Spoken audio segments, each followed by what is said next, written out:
Continuing coverage now on the emails between the Nashville mayor's top advisor and the health department. Last week I showed you what bar owners and their attorneys say drove the conversation in those emails that ultimately kept them shuttered. They claim it's retaliation for filing suit against the city of Nashville, while the city has said its prolonged shutdowns of bars and honky-tonks is in the best interest of public health. New tonight, the plaintiff's attorneys tell me that they can barely keep up with the number of new businesses now wanting to join the suit. Bryan Lewis and Kirk Clements are representing bars and restaurants in the federal suit filed this summer. They say the number of new businesses now wanting to join the suit is keeping them busy. It has been absolutely overwhelming today. Emails, telephone calls have probably had combined 30 to 40 people contact me wanting to join into the lawsuit over this. Are they bar owners or other types of businesses? Across the spectrum, bar owners, bartenders, musicians. In court filings, plaintiffs' attorneys say right after big-name bars, including Kid Rock's, joined the suit, the mayor's senior advisor sent the emails asking about coronavirus cases in bars, they say, fishing for a reason to close bars in retaliation. Referencing those 19 cases at bars, senior advisor Ben Eagles emails health officials. Looking at the cluster graph, I see the highest day of clusters, 6 clusters from bars. So, is it safe to say the following? Our public health investigators have found a record number of clusters originating from bars within the past week. The health official okayed it. The health department defines a cluster as anything more than one case. The summer spike in cases had reached 3,200, of which bars again made up just 19 cases, or 0.6%. This was about concocting a deceptive narrative by the mayor's office and the health department. You're saying that those clusters they were referring to, the record number was just about 19 cases out of 3,200 cases, and it was tied to, 5 or 6 bars? So that would have been 2 or 3 cases per bar. Correct. That is what their data shows. That's not my data. In the city's court-filed response, Metro attorneys say the additional shutdown of bars was to protect the safety and welfare of Metro citizens during a national health crisis, and they asked the suit to be dismissed. The attorneys have another court date coming up September 30th. They tell me at this point they're not anticipating making this a class action lawsuit, but will continue adding more plaintiffs. Continuing coverage tonight on Fox 17 News investigation into Nashville's COVID-19 numbers. City emails obtained by Fox 17 News revealed that just days before restaurants were rolled back from 75% occupancy to 50% occupancy, the Metro Health Department had traced only 3 coronavirus cases to restaurants. Here's Dennis Ferrier with reaction from Nashville's restaurant community tonight. On July 2nd, when Mayor John Cooper closed bars and restricted restaurants to 50% occupancy, the city's own data showed that only 3 out of 10,743 COVID cases have been traced back to restaurants.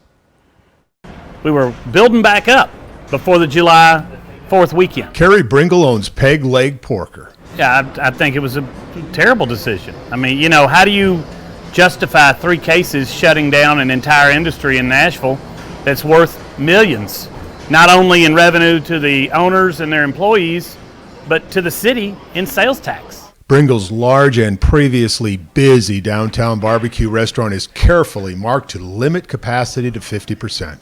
But Bringle says, please understand this, 50% capacity in a restaurant will bankrupt you. 50% in a restaurant is a failure number. That if you're at 50%, you're going to fail eventually, whether you fail today or whether you fail 6 months from now. Mayor John Cooper announced they could go back to 75% on October 1st. He made the announcement the day after we reported on low case numbers at bars and restaurants. So how many cases of COVID have been traced back to restaurants since those 3 cases reported on June 30th? We don't know, because the city hasn't released the numbers.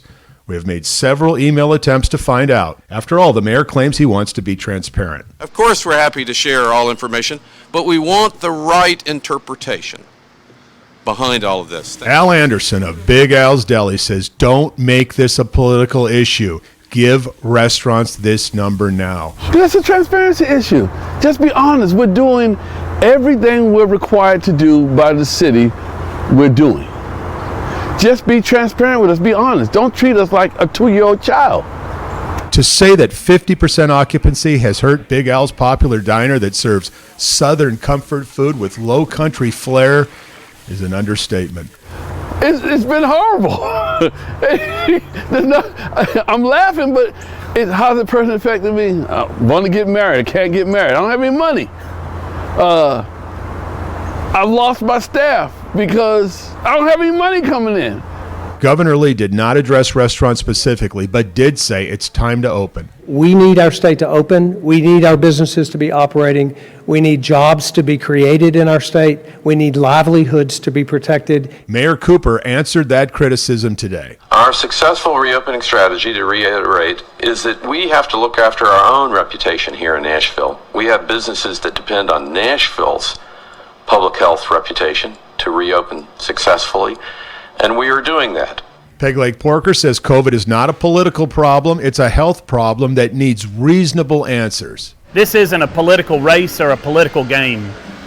This is people's lives, and it goes from the top down. It's business owners down to the guy that sweeps the floor. Everybody's life is being affected right now. Well, first I asked the governor about his reaction to the news coming out of Nashville today. You just heard from Harriet explain that issue. He didn't address the emails directly, but did say that the city of Nashville and the state have differed on the best ways to reopen the state, best reopen the city, best reopen the economy. Now, this story going national. Donald Trump Jr. even retweeting about this story, and this comes after the city appeared to be suppressing COVID case information. The governor said today his goal has always been to try to lift restrictions when he can, but the city has differed. It has been to mitigate the spread of the virus, but limit restrictions on businesses and lift those when we felt those business restrictions were inhibiting the growth of our economy and not contributing to the spread of the virus. That's not been the approach consistent. Metro's approach has not been consistent with our approach. We have team coverage digging into this issue today and asking people for the reaction about this. Broadway definitely looking for answers on all of this. I reached out to the mayor's team, seeing if they have a response to what the governor said today. I'm still waiting for that response. But Donald Trump Jr. not the only one tweeting about this or posting about this on social media. You are too. So tonight at 9, we're going to take a look at your reactions, what you have to say about all of this. Reporting live at Legislative Plaza, Rachel Teedy, Fox 17 News, your Code Red station. Thank you. As Rachel mentioned, we will continue to follow this important story. We'll have full live team coverage for you tonight on Fox 17 News at 9. In the meantime, you can see even more of our coverage on this story at our website, fox17.com.